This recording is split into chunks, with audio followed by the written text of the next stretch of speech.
कारण मृतकों की संख्या बढ़ रही है। न्यूज़ 18 अपील कर रहा है कि जो लोग शराब पीने के बाद बीमार हैं, वो जल्द से जल्द अपना इलाज कराएं। छुपकर बैठने से जान जा सकती है। पीड़ित परिवार प्रशासन का भी पूरा सहयोग करे, क्योंकि मौत को टालने का एकमात्र उपाय सही समय पर सही इलाज ही है।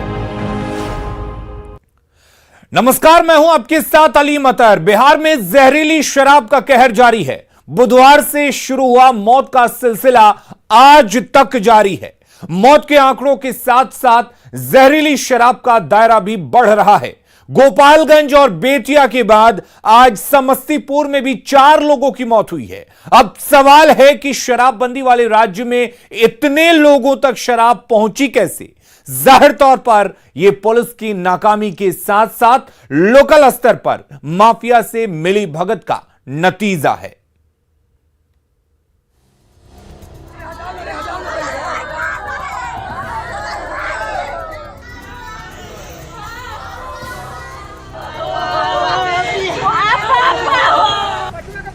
बच्चा के पहले पकड़ो, उसको पकड़ो, बच्चा के पकड़ो, वही झोला रखो, बच्चा के रगेट के पकड़ो, पहले वही झोला उठा के रखा है उधर। अरे बचवा को पकड़ो रे, वही बताएगा कहाँ क्या है, वही झोला उठा के लेके भागा हुआ। इतनी मुस्तैदी होती तो इतना बड़ा शराब कांड नहीं होता। शराब माफिया सर नहीं उठा पाते और 25 से ज्यादा लोगों के हलक में जहर नहीं उतरता। बेतिया और गोपालगंज के बाद जहर का कहर अब समस्तीपुर में भी बरपा है। रुपौली में 4 लोगों के संदिग्ध मौत की बात सामने आ रही है। मृतक वीर चंद के पिता की माने तो दीपावली की रात लोगों ने छक के शराब पी थी। खाया मान लीजिए दिवाली के रात में। अच्छा। कल तो डेट किया, परसों दिवाली था, रात में खाया पिया, कल शाम में डेट कर दिया। अच्छा, कितने लोग थे यहाँ? लोग हगामा था। हाँ? हगामा जैसे आज है उसी आदमी उसी तरह। कितना लोग मतलब साथ बैठ के पिए थे? वो बैठ के पीने वाला तो 4-5 गो था। समस्तीपुर पुलिस भी पूरे मामले को शराब से जोड़कर देख रही है। समस्तीपुर में मरने वालों में 2 जवान भी शामिल हैं। 4 लोगों की डेथ कंफर्म्ड हुई है, जिसमें एक बीएसएफ जवान है विनय कुमार, एक आर्मी के जवान है जगन्नाथ राय, जिनके यहाँ पे श्राद्ध का भोज था, उनकी दादी और चाची की डेथ हुई थी। तो अभी तक जो उन लोगों ने बताया था कि इस गांव में 2 श्राद्ध के भोज थे। एक तो आर्मी जवान उनके यहाँ पे था और एक बगल के घर में था, जो कि उनके ही पट्टीदारी में था। इधर गोपालगंज में शनिवार को 2 और लोगों की मौत हो गई, जिसके बाद गोपालगंज में मरने वालों का आंकड़ा 13 तक पहुँच चुका है। मृतक के परिजनों का आरोप है कि शराबबंदी के बाद भी मोहम्मदपुर में खुलेआम शराब की बिक्री होती थी। शिकायत के बाद भी पुलिस कान में तेल डालकर बैठी रही। और इन लोगों का मौत जहरीली शराब पीने की वजह से 2 तारीख को नाइट में लोग शराब पिए थे। शराब कहाँ से आता था कुछ पता है? जी ये तो पता नहीं है, लेकिन हमारे घर के बगल 4 नंबर वार्ड पड़ता है, उसमें जो हरिजन टोला है उस वहाँ पे घरे घर शराब बिकता है, वहीं से ये लोग शराब पिए हैं। तो छापेमारी नहीं करते थे? जी पुलिस इस पे कोई कार्रवाई नहीं कर रही थी पहले। जब 3 तारीख को जब ये कांड हुआ तब इन लोगों ने इस पे एक्शन लिया और जाकर धड़ाधड़ छापामारी करने लगे। कहना गलत नहीं होगा कि बेतिया, मुजफ्फरपुर और समस्तीपुर में शराब कांड पुलिस की नाकामी का नतीजा है। पुलिस और प्रशासन अगर मुस्तैद होते तो 28 परिवारों की दीपावली काली नहीं होती। गोपालगंज से आनंद, समस्तीपुर से मुकेश और बेतिया से प्रफुल्ल कुमार की रिपोर्ट। तो जहरीली शराब के सेवन से राज्य में हो रही मौत मामले पर राज्य सरकार ने चिंता जाहिर की है। बिहार के उप मुख्यमंत्री तारकिशोर प्रसाद ने कहा है कि सरकार पूरे मामले पर नजर रख रही है, साथ ही जल्द गुनाहगारों के खिलाफ कड़ी कार्रवाई का भरोसा भी दिया है। हम आहत हुए हैं, हमारी सरकार भी गंभीर है। माननीय मुख्यमंत्री जी ने तुरंत इसकी समीक्षा भी की है और इस पर कई कार्रवाई भी हुई है। और फिर मुझे लगता है कि आने वाले दिनों में भी उनकी एक बड़ी समीक्षा होगी।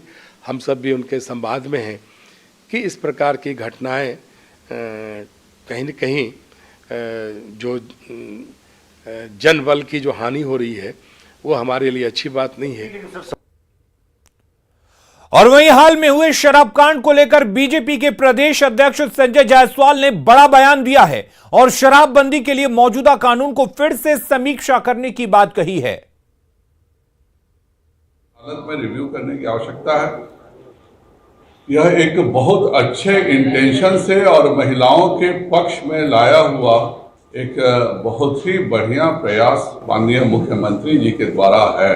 जहां पर मजबूती से पुलिस काम कर रही है, वहां पर कुछ घटनाएं हो रही हैं क्योंकि वो लोकल स्तर पर 3 नंबर का काम करने के कारण हो रहा है। जहां घटनाएं नहीं हो रही हैं, खास करके अगर मैं पूर्वी चंपारण की बात करूं, जो मेरा भी लोकसभा क्षेत्र का हिस्सा है, तो जो स्थितियां हैं वह भयावह हैं। कहीं ना कहीं पुलिस प्रशासन का सहयोग से पूर्वी चंपारण में शराब का काम चल रहा है। और उधर गोपालगंज के खजूरबानी शराब कांड में 5 साल से फरार चल रहे शराब माफिया रुपेश शुक्ला उर्फ पंडित को नगर थाना पुलिस ने सीवान से गिरफ्तार किया है। साल 2016 के खजूरबानी शराब कांड में जहरीली शराब पीने से 19 लोगों की मौत हो गई थी। कुछ महीने पहले ही कोर्ट ने इस मामले में 9 दोषियों को फांसी की सजा सुनाई थी। समस्तीपुर के रोसड़ा नगर परिषद के सफाई कर्मी राम सेवक राम की मौत हो गई। राम सेवक राम पर 4 महीने से वेतन नहीं मिलने पर अधिकारी को थप्पड़ मारने का आरोप है। थप्पड़ मारने का वीडियो भी वायरल हुआ था। थप्पड़ मारने के बाद सफाई कर्मी को पुलिस ने गिरफ्तार किया था। हाजत में उसकी तबीयत बिगड़ने पर अस्पताल में भर्ती कराया गया। इलाज के दौरान उसकी मौत हो गई। अब सफाई कर्मी की मौत के बाद पुलिस की पिटाई से मौत के आरोप लग रहे हैं।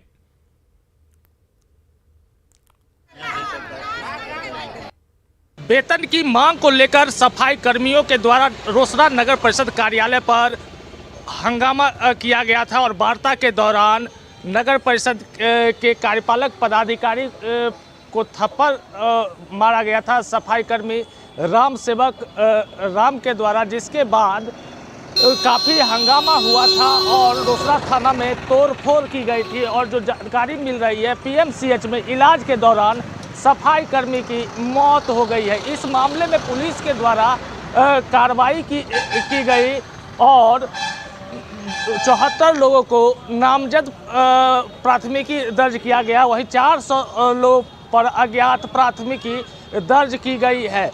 बताते चले कि सफाई कर्मी के ऊपर कार्यपालक पदाधिकारी जयचंद अकेला के ऊपर थप्पड़ चलाने का आरोप था और सफाई कर्मी के परिजनों के द्वारा पुलिस के ऊपर पिटाई करने का आरोप लगाया गया था और उसी दौरान तबीयत बिगड़ने की बात कही गई थी, जिसके बाद उसे पीएमसीएच इलाज के लिए भर्ती कराया गया था। ऐसे में अब देखने वाली बात होगी कि सफाई कर्मी की मौत के बाद अब पुलिस के द्वारा क्या कुछ कार्रवाई की जाती है। Mukesh Kumar, news 18 network, Samastipur. मामले को लेकर सफाई कर्मियों के परिजनों ने रोसड़ा थाने में बवाल भी किया था। इस मामले में 74 लोगों पर नामजद और 400 अज्ञात लोगों पर प्राथमिकी भी दर्ज कराई गई है।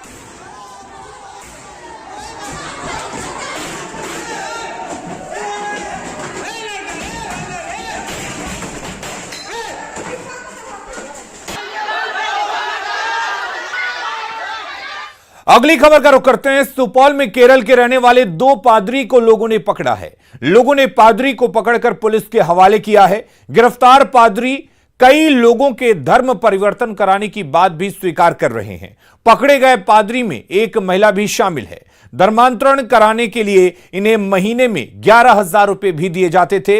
ये लोग लालच देकर हिंदू परिवार के लोगों का धर्म परिवर्तन कराने की बात स्वीकार कर रहे हैं। दोनों से भीमपुर पुलिस पूछताछ में जुटी हुई है। वहीं हिंदू संगठन के लोग भी प्रशासन को इसे रोकने के लिए आंदोलन की चेतावनी दे रहे हैं। आप लोगों का घर कहाँ है? हम लोग अभी बेलाई में रहते हैं। हम केरल के हैं। केरल के हैं। अभी किस धर्म का प्रचार करते हैं? ईसाई धर्म का। अच्छा, कितना पैसा देता है ये महीने का? महीने का कितना पैसा देता है? 11,000। अभी तक यहाँ पे कितने लोगों को ईसाई बनाए हैं? गांव-गांव में गया है तो प्रचार कर रहे हैं। कितने लोगों को बनाए हैं? कै ठो? बहुत लोगों को बनाए हैं। अच्छा, बहुत लोगों को बनाए हैं। अभी और कितना दिन यहाँ रहने का टारगेट था? अभी रहने का टारगेट अब नहीं रह रहा है। अच्छा, तो अभी आपको भेजा गया था यहाँ पे हिंदुओं को ईसाई बनाने के लिए? हाँ। कितने लोग गर्दन उठा के बात करो तो कितने लोगों को प्रलोभन दे के बनाते हैं ईसाई? पैसा वैसा देते हैं लोगों को? सरकार से अविलंब मांग करते हैं कि ईसाई धर्म में परिवर्तन के लिए जिस तरह से लोभ और प्रलोभन दे करके ये लोग जो जगह जगह पर अपना स्कोटिंग लगा करके हिंदू धर्म को लोभ दे करके गरीब लोगों को जो है प्रलोभन दे करके लाया जा रहा है, ईसाई धर्म में परिवर्तन किया जा रहा है। हम सरकार से अविलंब मांग करते हैं कि इस पर रोक लगाया जाए, नहीं तो अन्यथा बाध्य होकर हम सभी हिंदू संगठन इसके लिए आवाज़ उठाएंगे। हम जिला प्रशासन से भी मांग करते हैं कि इसको अविलंब रोक लगाया जाए। छपरा में खैरा थाना की पुलिस ने 3,33,000 के जाली नोट के साथ 4 तस्करों को गिरफ्तार किया है। गिरफ्तार तस्कर खैरा थाना क्षेत्र के हल्दी छपरा गांव में जाली नोट छापकर उसे छपरा के बाजार में ही खपा रहे थे। सूचना के बाद पुलिस ने एक स्पेशल टीम का गठन किया और मामले की जांच की। उसके बाद छापेमारी कर शोएब राजा को गिरफ्तार किया गया है। उसके पास से 1,05,000 रुपए का जाली नोट भी मिला है। उसकी निशानदेही पर पुलिस ने राजा कुमार, अनवर अली और मोहम्मद गुड्डू को गिरफ्तार किया है। उनके पास से भी जाली नोट बरामद किए गए हैं। साथ ही पुलिस ने उनके पास से 2 मोबाइल और 1 कलर प्रिंटर भी बरामद किया है। पुलिस के मुताबिक गिरोह के तार अंतर्राष्ट्रीय तस्करों से भी जुड़े हो सकते हैं। 4 जाली नोट गिरोह के लोगों को गिरफ्तार किया है। उसके पास से 3,33,000 जाली नोट भी बरामद किया गया है। 1 कलर प्रिंटर भी बरामद किया गया है। 2 मोबाइल और 1 मोटरसाइकिल भी जब्त किया गया है। इस कलर प्रिंटर से भी ये लोग जाली नोट छापते हैं। साथ ही साथ इन लोग नेपाल से भी जाली नोट मंगवाते हैं और उसको मिक्स करके ये उसको बाजार में चलाते हैं। सहरसा में पीएचईडी कर्मचारियों और बीजेपी नेताओं की नोकझोंक का वीडियो तेजी से वायरल हो रहा है। नेताजी दबाव बनाने पहुंचे थे, लेकिन पीएचईडी विभाग ने उन पर एफआईआर कर दिया।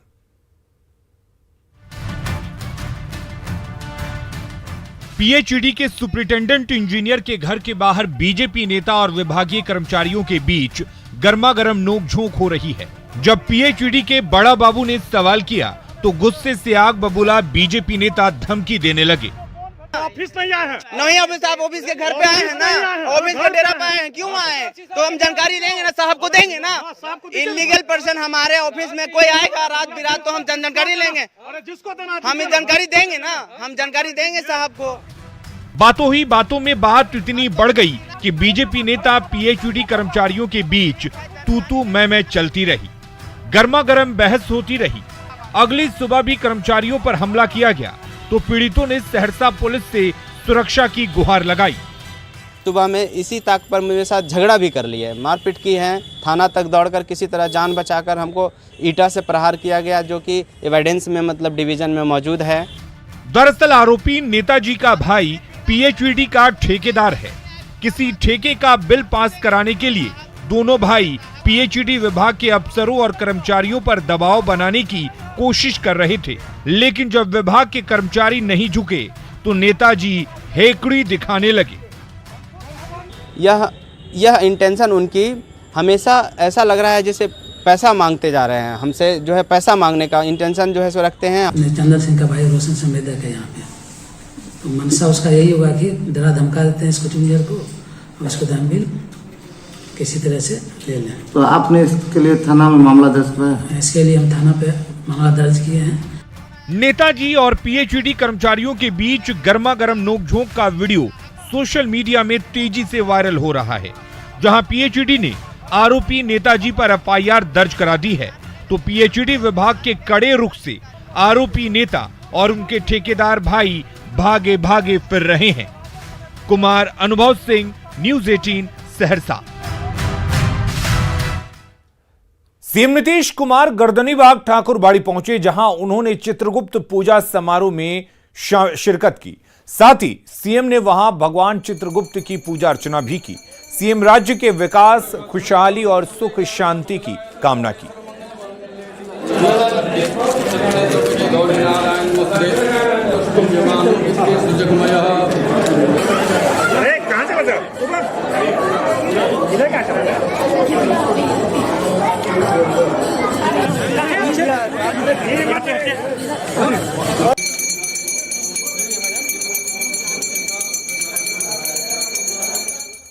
और रुक करेंगे इस वक्त एक बड़ी खबर की। पटना से इस वक्त बड़ी खबर आ रही है। आरएसएस के वरिष्ठ प्रचारक ओम प्रकाश गर्ग का निधन हो गया है।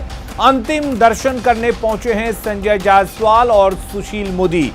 भीखूभाई दलसनिया भी अंतिम दर्शन करने के लिए पहुंचे हुए हैं। कल विजय निकेतन में अंतिम दर्शन के लिए पार्थिव शरीर को रखा जाएगा।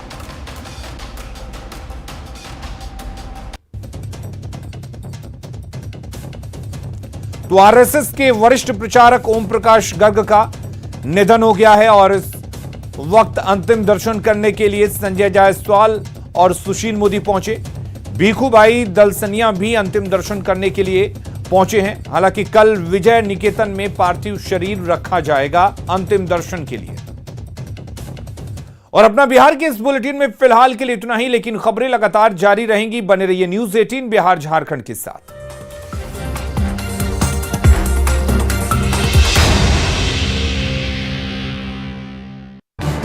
इस न्यूज़ हेडलाइन